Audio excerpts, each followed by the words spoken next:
es licenciado en informática por parte de la Facultad de Contaduría y Administración de la UNAM. Cuenta con diversas certificaciones en Big Data y una en Oracle Autonomous Database. Ha impartido cursos a nivel nacional e internacional sobre ciencia de datos en universidades y empresas del sector público y privado.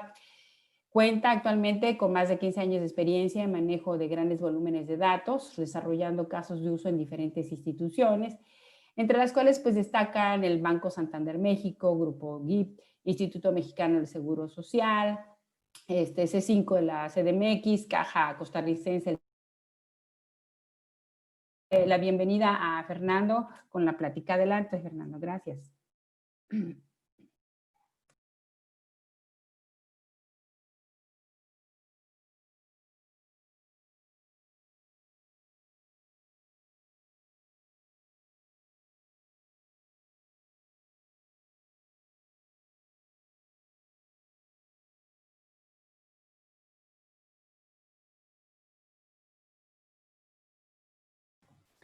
Fernando, tienes tu micrófono apagado. Buenas tardes, ahora sí. Vamos a empezar la plática del día de hoy. Y bueno, lo separamos un poquito, ¿no? Para entrar en los temas de ciencia de datos y cómo preparamos un proyecto dentro del mismo. Lo separamos un poquito para ver los conceptos generales que tenemos dentro del proyecto, la estructura de un laboratorio, la arquitectura ideal o soñada y un decálogo para la construcción de un proyecto en ciencia de datos, ¿no? Y después vamos a pasar a un caso de uso que se realizó en una institución de seguridad social. Si tienen dudas, preguntas, por favor, los pueden ir escribiendo y las vamos contestando. Sería muy bonito que esto fuera de manera que nos estemos comunicando. Y de igual forma, si voy muy rápido, alguien tiene alguna duda, por favor puede levantar la mano y con gusto podemos repetir los conceptos.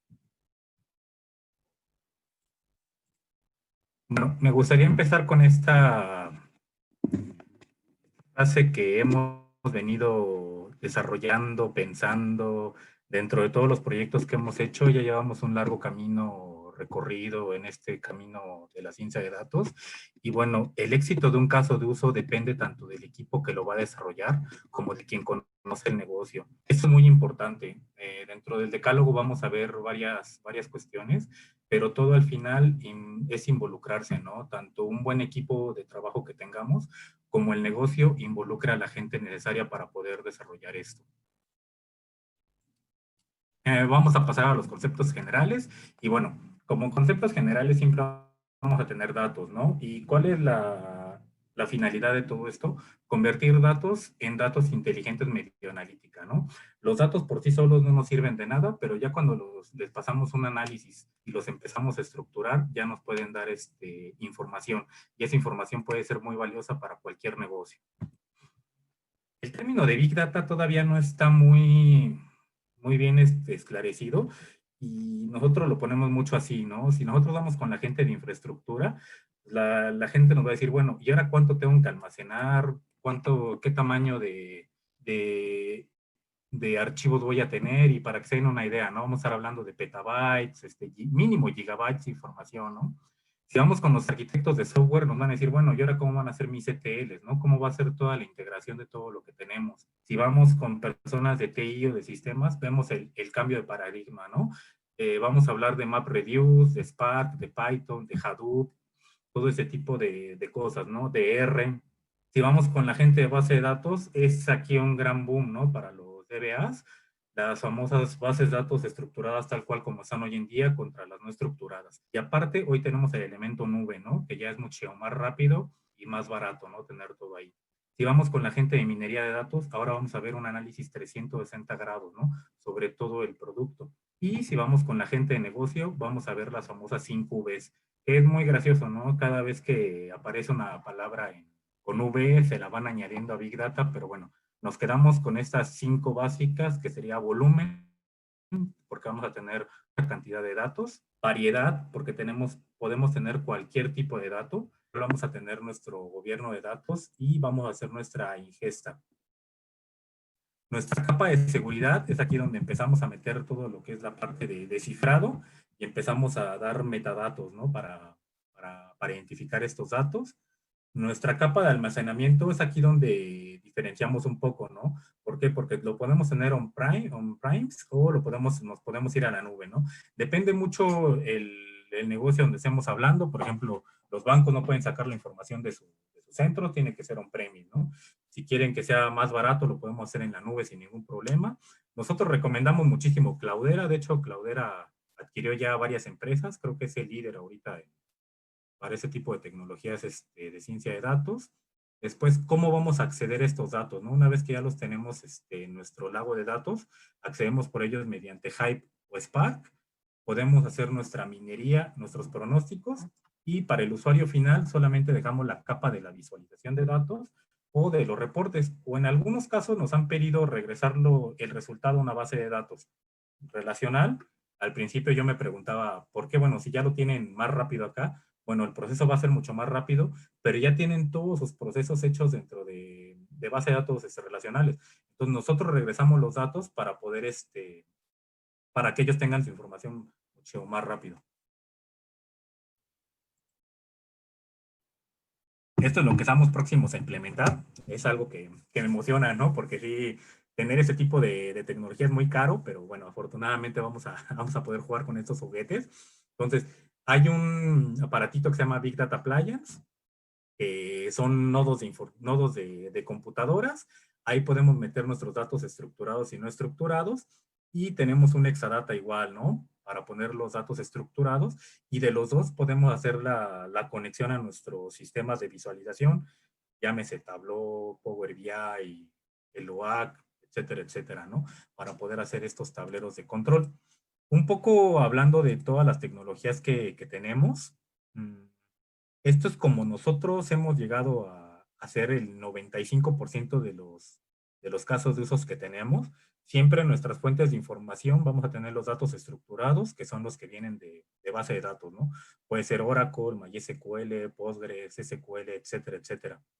Tenemos los datos no estructurados, que bueno, son redes sociales, archivos de log, archivos TXT, Excel, CSVs, dactilares, de YouTube, etcétera, etcétera, ¿no? De Twitter. ¿Cómo hacemos la ingesta?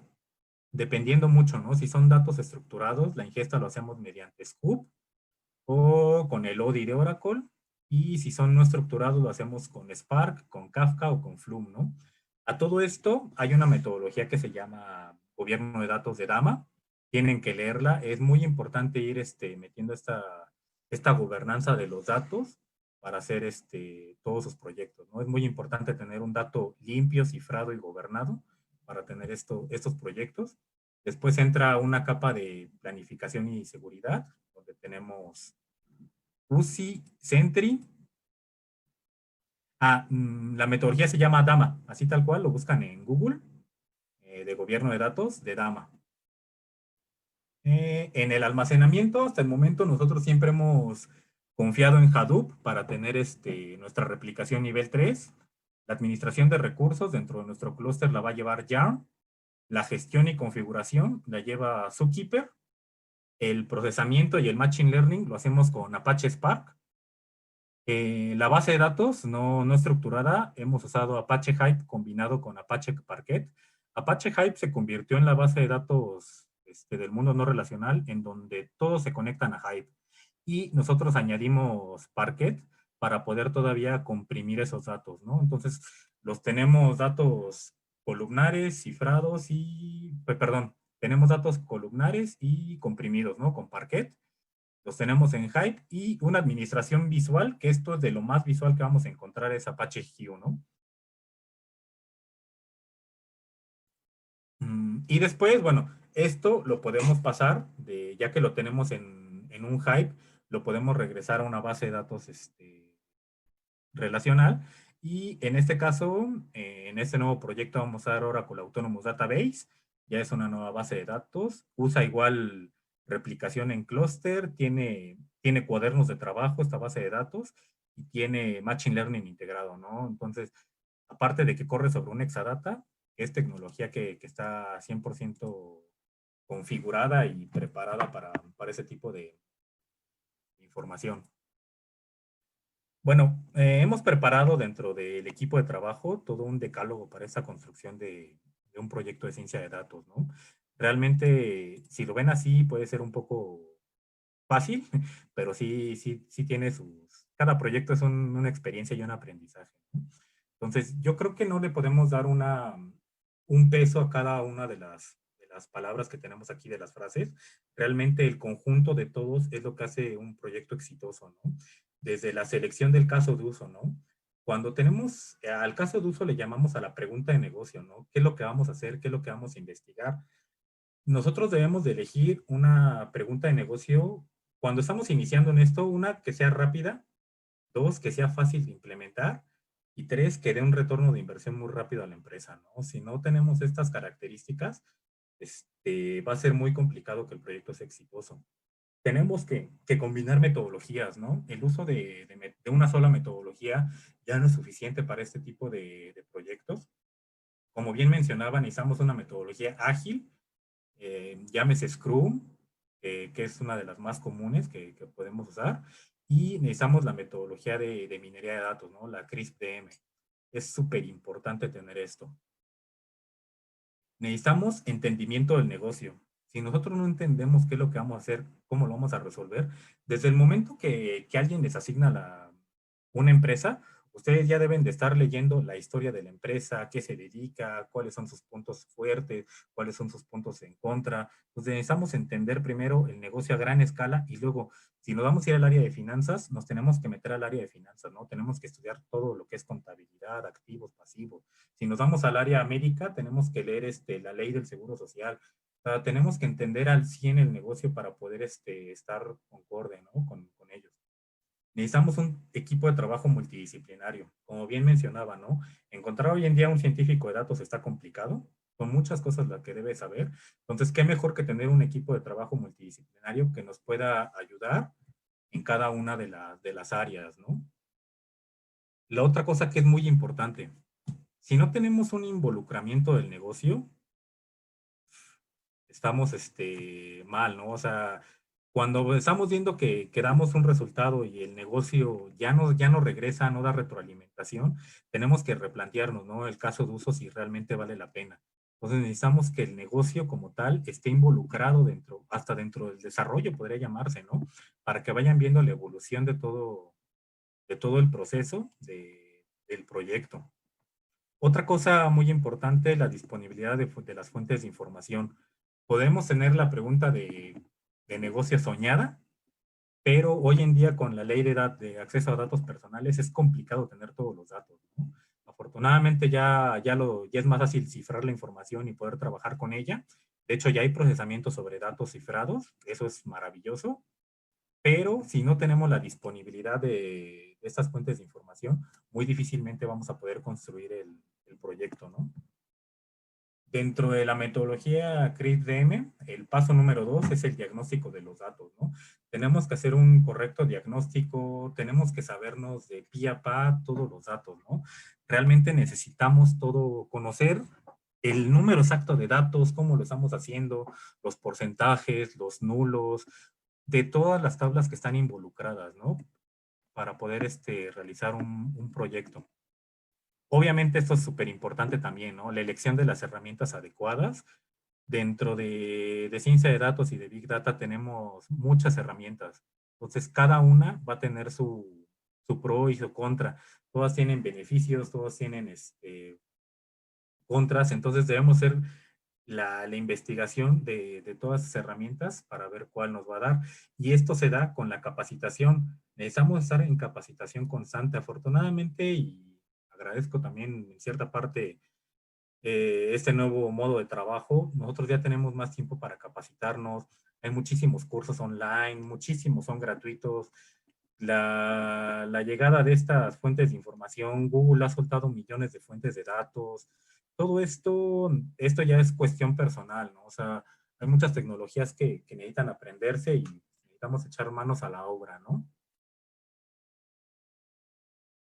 Y al final, pero no menos importante, es un cambio de cultura organizacional, ¿no?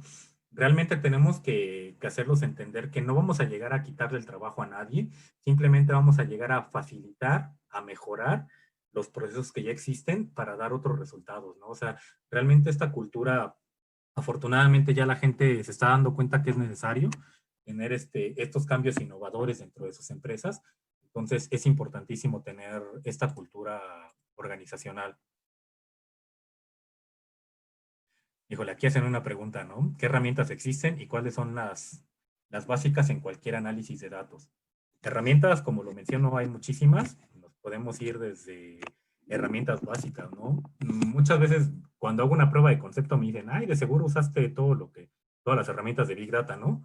Pues no, muchas veces uso simplemente herramientas de Linux, ¿no? Como el head, tail. Por ejemplo, lo primero que hago es analizar los datos, ¿no? Entonces, veo si hay nulos, puedo pasar un set, un grep, para poder, cuento las líneas, para ver cuántos registros tenemos por archivo. Si nos damos un poco de herramientas ya más propias, te podría decir que todas las de Cloudera, ¿no? Como mencionaba, ¿no? Si queremos empezar a analizar la información, yo recomiendo muchísimo para el tratamiento de la información, Apache Spark. Apache Spark ha sido un boom y creo que es la mejor tecnología que tenemos. Es procesamiento sobre RAM. Lo puedes hacer sobre R, sobre Python, Java, Scala y tiene los módulos principales, ¿no? Que sería Machine Learning, Streaming, procesamiento, para poder trabajar con la información. Mm, las básicas, yo creo que habría que establecer un camino, ¿no? En donde, así como vimos el mapa del científico de datos, poder tener un mapa de herramientas súper básicas. Yo te recomendaría empezar por los comandos de Linux. Realmente puedes hacer todo, casi todo. Por ejemplo, trabajar con 5 millones de registros es muy fácil desde la línea de comandos de Linux. Después pasamos a las herramientas de Cloudera, que serían Apache Hype, Apache Parquet, Scoop, creo que serían las básicas, y Spark para poder procesar, ¿no? Entonces sería como que lo básico. Y otras herramientas existentes, bueno, dentro de Microsoft, AWS, este, Cloudera, MapR, realmente muchas vienen de software libre, pero bueno, han hecho conjuntos de herramientas para poder hacerlo. De hecho, Pivotal también tenía sus propias herramientas, tenía sus propias, por ejemplo, en vez de HBase o de Hype, ellos tenían Hawk, que bueno, todo el mundo dice que su herramienta es la mejor, ¿no? Pero bueno, nunca hemos hecho la comparación contra las herramientas de Pivotal. Lo que sí hicimos fue una comparación de HBase contra Hype. Bueno, realmente Hype es mucho más rápido, ¿no? HBase se come todo el clúster. No sé si con esto conteste tu pregunta.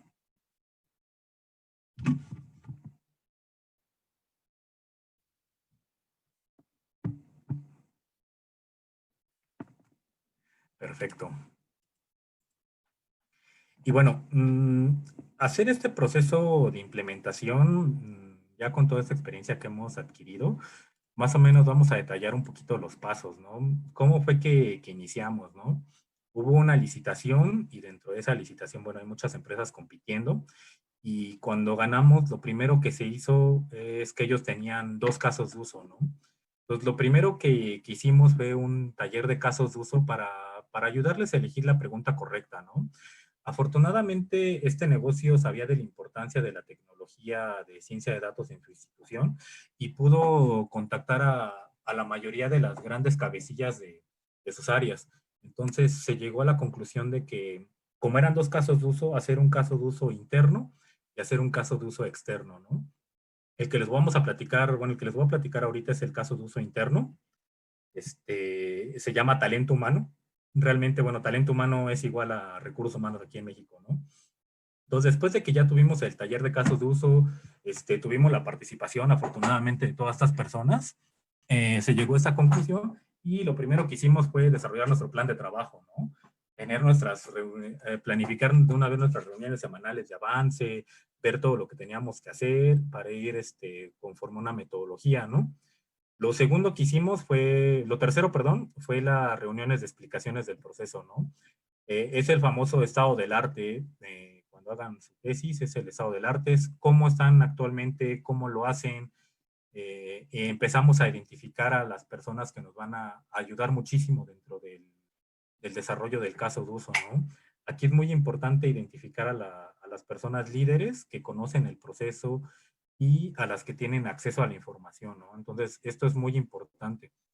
Una vez que nosotros ya, ya identificamos cómo es el proceso, esto se documenta para poder, se documenta, se hacen los diagramas correspondientes y se hace el acta de entrega de las reglas de negocio, ¿no? Con esta acta nosotros nos aseguramos que es exactamente lo que nosotros vamos a desarrollar, es lo que está plasmado en los documentos. Esto es muy importante, esto un project manager se los va a decir, ya es sabiduría a partir de la expertise. Si no tienen estas reglas de negocio firmadas casi con tinta indeleble, podemos tener clientes que sean muy dispersos, ¿no? Que un día les digan, ahora, hoy quiero añadir esto, mañana esto, pasado esto. Entonces, para eso está nuestro plan de trabajo, ¿no? Para tener estos casos, poderlos evaluarlos y para ver si impactan dentro del desarrollo, ¿no? Una vez que ya se aceptan las reglas de negocio, ¿qué es lo que se empieza a hacer con la metodología CRISP? Empezamos con todo el diagnóstico de los datos, ¿no? Empezamos a identificar quiénes son los dueños de la información, quiénes son las personas responsables, si tenemos acceso a esos datos, si tenemos autorización de esos datos o nos falta autorización para poder extraerlos. Pues una vez que los tenemos, empezamos nuestro diagnóstico, ¿no? Hacer el conteo, cuántas tablas, cuántos archivos, cuántos registros, si vienen nulos, si no vienen nulos, etcétera, etcétera, etcétera. A la par, tenemos que ir instalando y configurando nuestro ambiente, ya sea en la nube, ya sea on-premise, nosotros tenemos que ir instalando nuestras herramientas. Siempre es recomendable tener nuestro ambiente de pruebas, desarrollo y producción. Muchas veces, por la experiencia, nada, vamos a tener pruebas y producción, ¿no? Entonces, traten de nunca jugar primero en producción, siempre hay que dejar nuestro ambiente de pruebas, de desarrollo de pruebas listo para poder empezar un proyecto, y ya cuando esté estable nuestros productos ya los pasamos a producción, ¿no? Una vez que terminamos la parte de la ambientación, nos pusimos a codificar, ¿no? Toda la parte de la programación. Empezamos a hacer todos los programas necesarios para hacer toda la ingesta, los análisis, la unión de la información, de las tablas, etcétera, etcétera, ¿no? Una vez que pasamos esto, empieza el periodo de pruebas y de validación, ¿no? En donde hay muchísimo tipo de pruebas. Las primeras que tenemos que hacer son nuestras pruebas de integridad. Como desarrolladores necesitamos ver que nuestro código funcione. Y otra cosa muy importante es de que tenga que hacer lo que tenga que hacer. Otro consejo que les doy es que hagan programas que hagan una sola cosa, ¿no? Pero que la hagan bien. Esto es muy importante. No traten de saturar un programa con 10,000 cosas. Lo recomendable es que hagan programas, un script para una cosa, ¿no? Entonces, realmente aquí son periodos de pruebas, tanto para el desarrollo como validación de resultados, ¿no? Para poder hacer esto. Una vez que el proyecto está validado y que se ve que sí tiene que hacer las cosas como las tiene que hacer, empieza el proceso de automatización, en donde aquí en automatización se puede usar, nosotros en este caso usamos cron, un cron de Linux para poder automatizar los procesos. Entonces ya dependerá mucho del caso de uso, pero bueno, hay varias herramientas para poder automatizar esto. Y bueno, se hace la entrega final de resultados, ¿no? Junto con el acta de cierre. Esto es importantísimo, tener la entrega de resultados, ver una última validación ya con los jefes supremos a quien se le tenga que presentar, y tener las actas firmadas, ¿no? Para el caso de uso. Bueno, aquí les dejo un poco la manera de contactarme y vamos a pasar ahorita a verlo en vivo. Afortunadamente tuvimos la oportunidad de que nos prestaran los datos, la organización. Al final fueron más de 10 tablas las que nosotros tuvimos que unir entre catálogos, fuentes de datos. No tuvimos acceso directamente a las bases de datos por temas de seguridad. Dijeron, nosotros haremos una extracción todas las noches y se las dejamos en un FTP, ¿no? Entonces, ¿qué es lo que nosotros hacíamos? Nosotros vamos a un FTP, lo recogemos y y iniciamos nuestro proceso. Al final nosotros dejamos nuestras sábanas de datos, que es nuestro maestro de empleados, geolocalización, incapacidades, datos internos y externos y datos de la persona, ¿no?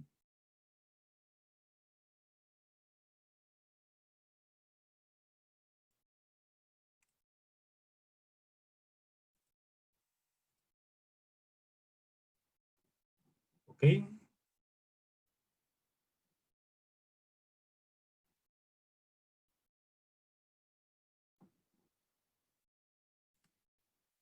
Ay, no me permitió compartir, a ver si de este lado permiten. Sí, ya permitió. Ok, entonces el objetivo de este caso de uso era identificar las personas que estaban realizando horas extras dentro de la institución médica. Entonces, después de todo el proceso que les conté, lo primero que hacemos es determinar cuántos empleados tenemos en total, ¿no? Tenemos un total de casi 53,000 empleados en esta institución. Tenemos un monto pagado aproximadamente de esa cantidad. Y primero hacemos una nube de etiquetas para ver por puesto, ¿no? En dónde estamos pagando más, ¿no? Mientras más grande sea la nube de etiquetas, va a ser que más monto estamos pagando, ¿no? Estamos viendo aquí, por ejemplo, enfermera 1 licenciada, médicos residentes y auxiliar de enfermería. Ellos se basan en 4 grandes grupos ocupacionales que son profesionales en ciencias médicas, enfermería y servicios de apoyo. ¿Cuál era el otro? Servicios generales y administrativos, ¿no? Entonces, de igual forma, mientras más grande es el rectángulo, es donde más monto se está pagando. Lo podemos ver por centro de trabajo y por nombre. Obviamente no tengo los nombres ni los datos reales, esto sí lo codifiqué. Y al ser una tecnología Big Data, ya no solamente lo vamos a ver por horas extras, ¿no? Sino que yo ya puedo ver por cualquier tipo de transacción, ¿no? Puedo ver por antigüedad, por carrera profesional, por liquidación, por recargo nocturno, podemos ver por cualquier tipo. Entonces vamos a seleccionar las horas extras. Cuando hicimos este proyecto, que fue en noviembre de 2018, lo iniciamos y terminó, me parece, en febrero de 2019, encontramos una persona que en horas extras estaba cobrando casi 300,000 pesos mexicanos en una catorcena, ¿no? Esto luego brincó, ¿no? A los ojos de los directivos y, pues bueno, se tuvieron que dar a la tarea de buscar el por qué estaban dándole a una persona que tenía el puesto de guardia de seguridad porque estaba ganando esa cantidad, ¿no? En puras horas extras. El resultado es de que sí se le pagó esa cantidad, pero eran horas extras que venían rezagadas desde el año 1998. Nadie se explica por qué le pagaron esas horas, pero bueno, es lo que obtuvimos. ¿Y qué es lo que podemos ver, no? O sea, actualmente hay un cambio ahorita con la pandemia. Ya tenemos aquí en tiempo de horas extras, enfermeras no licenciadas y auxiliar de enfermería, ¿no? Y aquí vemos claramente cómo por servicio de enfermería, el auxiliar de enfermería han estado muy solicitado. ¿Qué hospital es el que ha tenido mayor, bueno, qué centro de trabajo es el que más horas extras ha pagado? ¿Y qué persona, no? Por ejemplo, este caso, esta persona también está medio raro, ¿no? 1,991,792 colones en una catorcena. Ya está medio raro, ya sería cuestión de investigar, ¿no? Un poco más a, a fondo. Entonces, básicamente nosotros podemos hacer la extracción por cualquier tipo, ¿no? Otra cosa muy curiosa, bueno, de los casi 53,000 empleados, casi 10,000 empleados hacen horas extras. Es muy curioso porque, bueno, se comportan, toda Latinoamérica veo que se comporta igual que nosotros. Entonces, ¿qué es lo que está pasando? De esos mismos 53,000 y 10,000 que hacen horas extras, ¿qué es lo que pasa? Por lo general, los lunes se incapacitan, pero como las horas extras las pagan de igual forma al doble o al triple, dependiendo, pues me conviene mucho hacer horas extras. Entonces, yo voy, me doy, digo que tengo una enfermedad, por ejemplo, tengo lumbago no especificado, un dolor de espalda o gastroenteritis, que antes era la más común, me duele el estómago, no puedo ir a trabajar y bueno, ni modo, ¿no? Pero a mis horas extras sí me presento, ¿no? Eso es algo que es muy curioso, ¿no? Que bueno, yo creo que eso es parte de todo el colmillo de los latinos. Y bueno, también lo geolocalizamos, ¿no? Para poder tener la información tenemos todos los EBAIS y todos los hospitales geolocalizados. Aquí ya lo tenemos filtrado por centro de trabajo, ¿no? Entonces, mientras más grande es el circulito, más horas extras estamos pagando. Si limpio el filtro, ya tenemos todo lo que está pagando, ¿no? Actualmente en esa institución por su cantidad, ¿no? De monto pagado.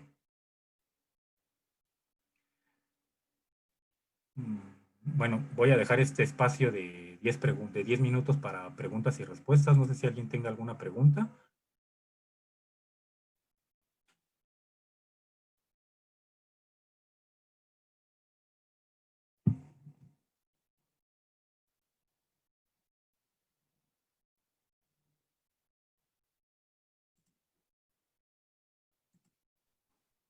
Hola, Fernando.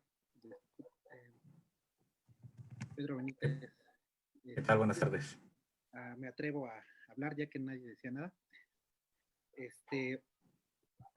Digo, durante la sesión nos has hablado de muchas tecnologías, ¿no? O sea, nos hablas de Linux, nos hablas de Spark, nos hablas de Hadoop, Data Lakes. Ahorita veo que utilizas Tableau. Y pues también un poco sobre la gestión, ¿no? Nos contestas también los PMs. O sea, digo, yo veo que pues como que nos das un overview de todo lo necesario, ¿no? O todo el equipo que uno necesita para poder hacer un proyecto de esta magnitud, pero digo, a mí más bien es una pregunta personal, ¿no? ¿Tú conoces todas estas tecnologías? ¿Tú las has utilizado? Sí, afortunadamente, gracias por participar. Conozco todas las tecnologías, las he usado. No te puedo decir que las domino todas al 100%. Sería casi imposible. Por eso reitero mucho la formación de un laboratorio, ¿no? Donde tengas muchas personas, donde cada una se especialice en ciertas tecnologías, ¿no? Vas a tener personas que se dediquen completamente a la infraestructura, ¿no? Todo lo que es la parte del clúster, y si le vas a dejar la chamba a ellos, ¿no? Vas a tener personas dedicadas simplemente al análisis de la información, ¿no? Los que van a hacer las predicciones, los que van a hacer toda la parte de las proyecciones, los modelos de los datos. Vas a tener gente que sea encargada de toda la ingesta de la información, ¿no? Vas a tener gente que sea analista, que pueda entender el proceso de negocio, que pueda entenderlo, que pueda decir, con esto que ya escribimos y con estos diagramas, nosotros podemos desarrollar el caso de uso, ¿no? Entonces, encontrar una persona que domine al 100% todas esas tecnologías, yo lo veo muy complicado. Afortunadamente, como bien mencionaba, la carrera de ciencia de datos en la UNAM viene a abrir muchas puertas y viene a darnos esa oportunidad, pero aún así el trabajo en conjunto creo que podría regresar a la frase inicial, ¿no? que formulábamos, donde un equipo, el éxito de todos esos proyectos depende del equipo que lo va a desarrollar, ¿no? Y mucho del involucramiento del negocio, pero necesitamos un equipo de trabajo, todo un laboratorio que esté trabajando como engranes, ¿no? O sea, que realmente vean, esta visualización es la correcta, oye, aquí no debes usar un histograma, oye, un color rojo lo veo muy, muy impactante, ¿no? Bueno, sí, pero la empresa es Oracle, ¿no? Por decir algo, es roja, ¿no? Bueno, entonces todo tiene que ir rojo, ¿no? O Scotiabank, todo tiene que ir rojo, ¿no? Porque son colores institucionales, ¿no? Entonces necesitamos todo este equipo de trabajo, necesitamos irnos agarrando de un toolkit de herramientas, ¿no? Dentro de ciencia de datos y poder ir aprendiendo poco a poco todas, ¿no? Es muy importante tener un panorama completo de cómo desarrollar un proyecto y todas las herramientas que podamos llegar a necesitar.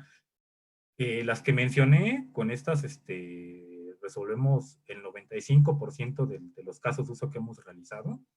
El otro 5% yo creo que hay herramientas que son muy útiles, pero no las hemos aprovechado al 100%.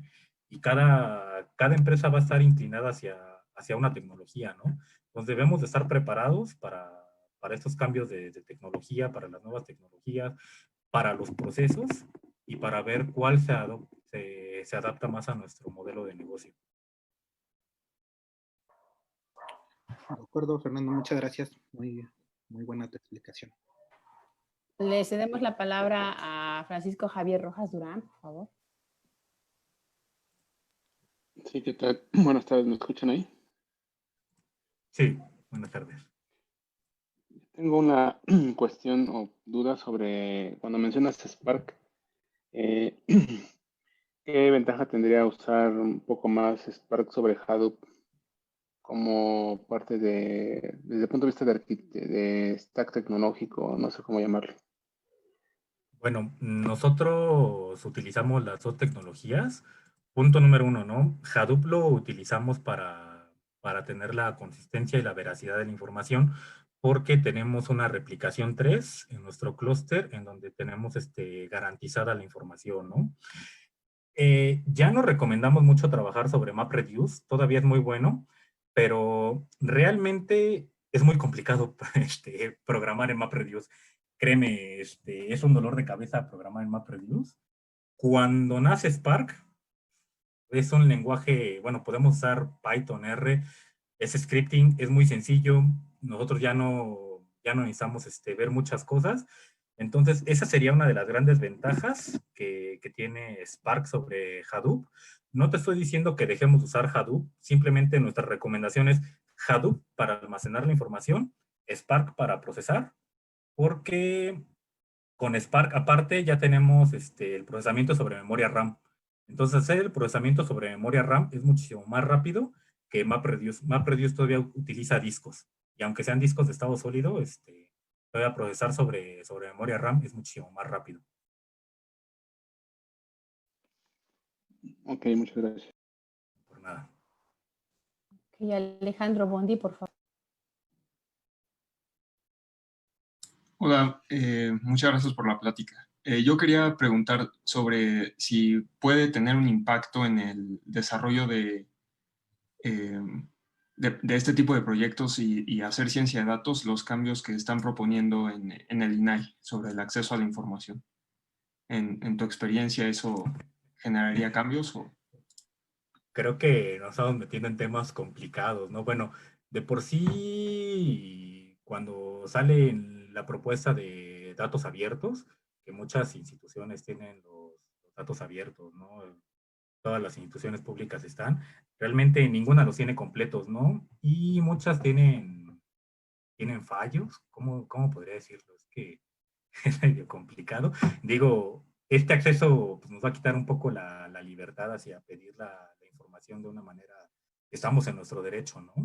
Pero bueno, ya son decisiones de gobierno, pero afortunadamente siempre hay datos externos donde uno no los ve, ¿no? O sea, realmente dependería mucho la pregunta, el caso de uso, la pregunta de negocio que tengamos para ver qué tanto nos impactan directamente, ¿no? Indirectamente nos impacta como sociedad porque, bueno, vamos a tener que dejar esa transparencia, pero bueno, directamente dentro del desarrollo de un caso de uso de una propuesta organizacional, no sé, por ejemplo, proyectar el nivel de ventas de un producto, no creo que sea como fundamental saber los datos de gobierno, ¿no? O sea, entonces, no nos impacta directamente.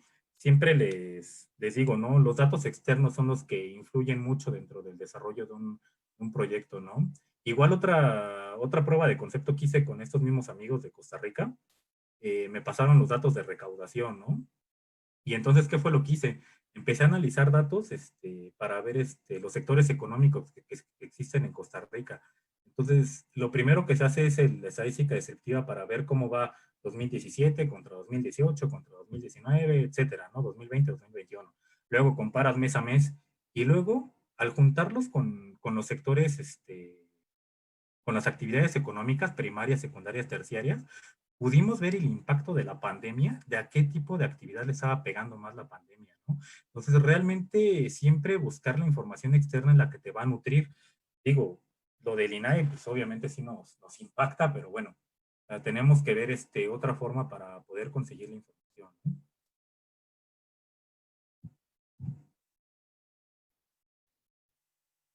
Humberto, por favor.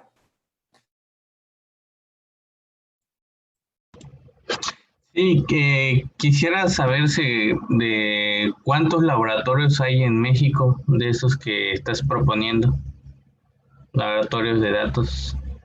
Híjole, la verdad es una pregunta muy complicada. En la empresa en la que laboro es el primer laboratorio privado de datos de información. Otro que sé que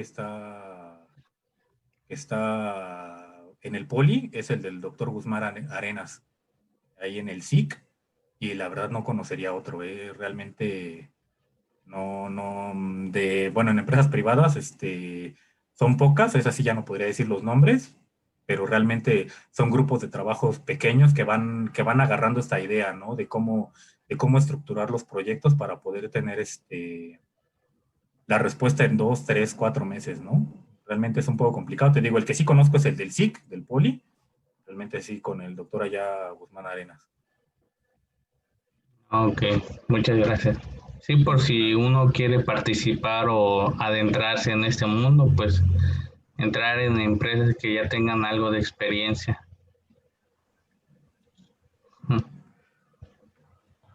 Víctor Armenta, por favor. Hola, ¿qué tal? Buenas tardes, Fer. Estupenda tu exposición. Muchas gracias por compartirnos tu experiencia. Y mi pregunta es la siguiente. En relación a la carrera de ciencia de datos que propone la UNAM, ¿cuál sería tu opinión en cuanto a los alcances que están definidos en el temario? Que es una excelente carrera. De hecho, tengo planeado meter mi examen para poder estudiar ciencia de datos en la UNAM. Entonces, realmente la veo muy, muy sólida.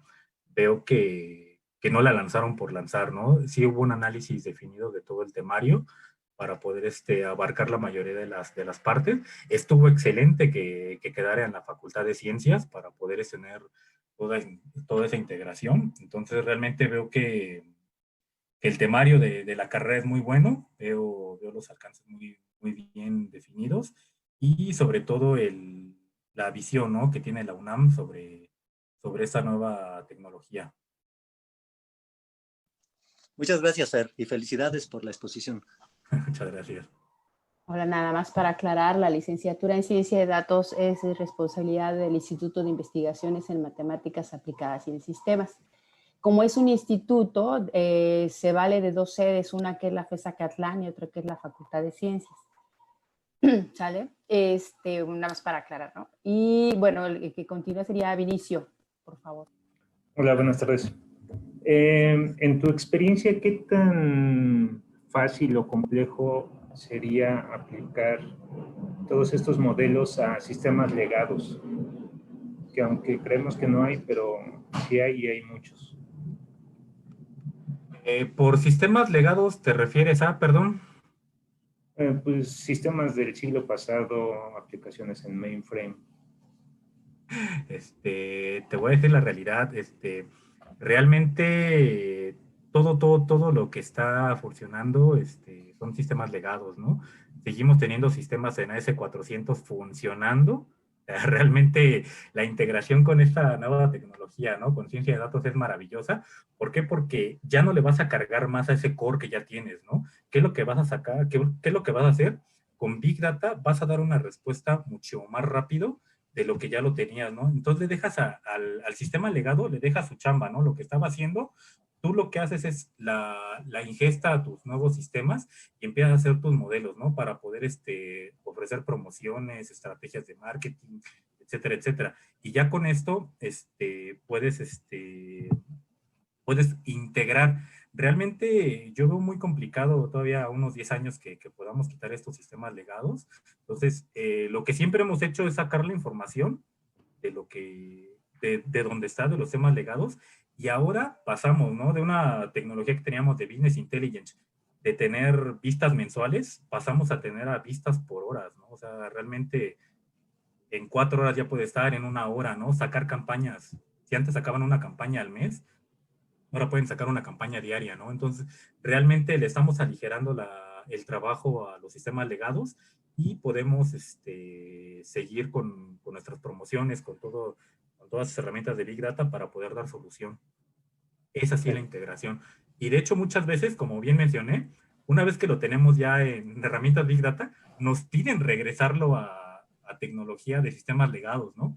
La primera vez yo también me quedé así como que sacado de onda, ¿no? Dije, bueno, ya lo tienes acá, ¿por qué lo regresas?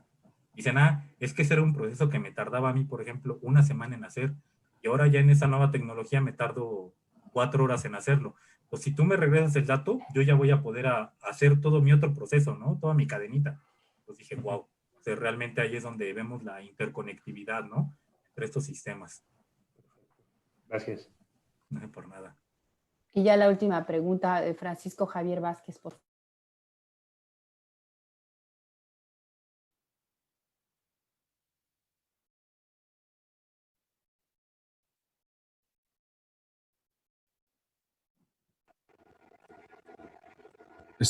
Buenas tardes, ¿se me oye?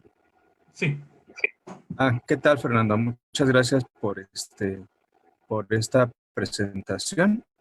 Mira, yo estudié la licenciatura en Sociología y me ha interesado mucho este tema sobre ciencias de datos. Yo sé que en ciencias sociales hay muchos temas. Ahora sí que el ámbito sociológico es muy amplio por abarcar en México. Y bueno, de alguna manera, ¿cuál sería tu percepción del uso, qué alcances podría tener el uso de ciencia de datos en investigación de tipo en ciencias sociales? Bueno, realmente aquí, pues siempre vamos a estar estudiando la historia para predecir el futuro, ¿no? Entonces, realmente lo que tenemos aquí ya sería un gran beneficio de poder incorporar toda la información existente para poderla mostrar, ¿no? Realmente muchos sistemas que vemos en Internet están basados en esa tecnología, ¿no? En donde podemos hacer consultas sobre grandes volúmenes de información. El propio Google, DuckDuckGo, todos los buscadores tienen esto, ¿no? Para poder hacer esta investigación. Ese es un gran beneficio, ¿no? Poner toda la ciencia y la tecnología al alcance de las personas. Pero también, desafortunadamente, ya no hay tantas validaciones, ¿no? El otro día vi un artículo no recuerdo bien el nombre de la persona, pero redactó un artículo científico con puras palabras como patito, cenicienta, pero las estructuró de una manera que era un artículo científico, ¿no? Entonces, realmente ese sería como que el maleficio, ¿no? O sea, el beneficio sí tenemos mucha información, pero de las contras que yo veo es de que la gente ya no sabe buscar bien y el primer artículo que ve dice, aquí me voy a basar y es lo que voy a hacer, ¿no? Cuando realmente no sabemos si ese artículo vaya a ser bueno o vaya a ser malo, ¿no? Entonces, realmente aquí el alcance, bueno, puede ser potencial al 1000, ¿no? Toda la investigación, pero el maleficio sí lo veo un poco raro, ¿no? Porque digo, si esta persona pudo meter un artículo científico dentro de una revista en internet, digo, entonces, ¿cuántas cosas no podemos encontrar erróneas, ¿no? Entonces, tenemos muchos beneficios. Digo, estudiar el comportamiento humano es muy complejo. Las redes sociales te permiten hacer eso y bueno, ahí hubo un gran conflicto con Facebook, ¿no? Con lo de Cambridge Analytica y por eso ya no permiten el uso de datos, ¿no? Hacia otras instituciones, como que la descarga. Pero el propio Facebook ya tiene su propia monarquía de los datos, ¿no? Ya tiene Facebook, Instagram, WhatsApp, y aunque te digan que no van a hacer uso de los datos, realmente siempre van a hacer uso de tus datos, ¿no? Realmente aquí hay otro gran problema, ¿no? ¿Hasta dónde estamos comunicados, pero a qué precio, ¿no? O sea, ya no tenemos una privacidad humana, ¿no? Sí, de igual forma, ¿no? Nos estamos metiendo en temas que son complicados.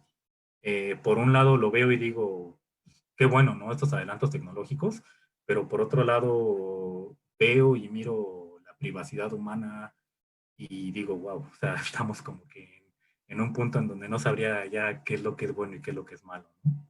Espero haber respondido a tu pregunta. Complementando la respuesta, bueno, en el caso de ciencia de datos, pues nos puede ayudar a descubrir los fenómenos sociales como migraciones masivas, rebeliones políticas, tendencias laborales, tendencias de consumo, actividades delincuenciales, la pobreza o la expansión de la religión dentro de alguna comunidad determinada, etcétera. Todos estos son fenómenos sociales que fácilmente pueden ser modelados con ciencia de datos. Y bueno, creo que ya sería todo, ya son las 6, casi 10. Les agradecemos mucho a Fernando Corlay. Su participación ha sido una plática muy, muy amena y estoy segura que todos la disfrutamos muchísimo. Muchas gracias, Fernando. Ojalá y también nos puedas apoyar en otra plática posteriormente. Claro que sí, un gusto. Gracias a todos. Gracias a todos. Gracias, hasta luego.